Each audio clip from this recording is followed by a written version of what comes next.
কি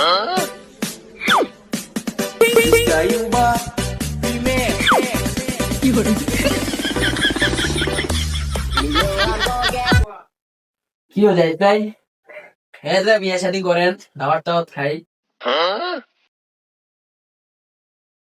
আমি তোর কি ক্ষতি করছি? তুই আমার কালে গুলো খাইয়া ধরনের কথাবার্তা বলছি কেন? এটা বিয়া শাদী করছি না, আমাকে জানাচ্ছি মানি ব্যাগের ভিতরে 22টা দিয়ে লইয়া তারপরে বুক খুলে আনতাম পারি। বিয়া শাদী করলে আলহামদুলিল্লাহ গইয়া, আলহামদুলিল্লাহ কবুল গইয়া জীবনে সবচেয়ে বড় যে মারাটা লন লাগবো। তুই এরা এত এত তাড়াতাড়ি চিন্তা ভাবনা করিস কেন? আর 11 বছর থাক ভাই দাওয়াত টাওয়াত খাই না, বড় ভাই আছেন, মিয়া বিয়ে শাদী তুই করেন, বিয়া দাওয়াত শাদীর টাওয়াত কথা খাই। করছিস, তোর রাজনীতি নিয়ে খাবা। আচ্ছা হ্যাঁ। আচ্ছা ঠিক আছে। আর 11 বছর যাক, 5-7 বছর পরে আলহামদুলিল্লাহ কবুল গইয়া জীবনের সবচেয়ে বড় মারাটা লয়। আচ্ছা। আলহামদুলিল্লাহ কবুলটা কইয়া এখন দাঁড়ো তোমার দেখাচ্ছি, তোমার সানায় নাকি। হ্যালো চাচি, আপনার ফুতের কি ক্ষতি করছিলাম আমি?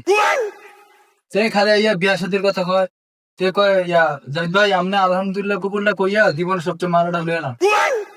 আমি কই না, এখন জীবনের সবচেয়ে বড় মারাটা লন যেত না, আর হাত বছর পরে লন। এখন তো আমার মানিব্যাগ আছে 22 টিয়া, 22 টিয়া লইয়া এমনি বুক ফুলা দাঁড়াতাম করতাছি। পরে 20,000 টিয়া পকেটে থাকলো, কুল কিনারে পাইতাম না। একবারে আমার মাথার উন্ডি খুলা লাগবে বউয়ে। আমরা ফুতের বিচারটা করে দিয়েন।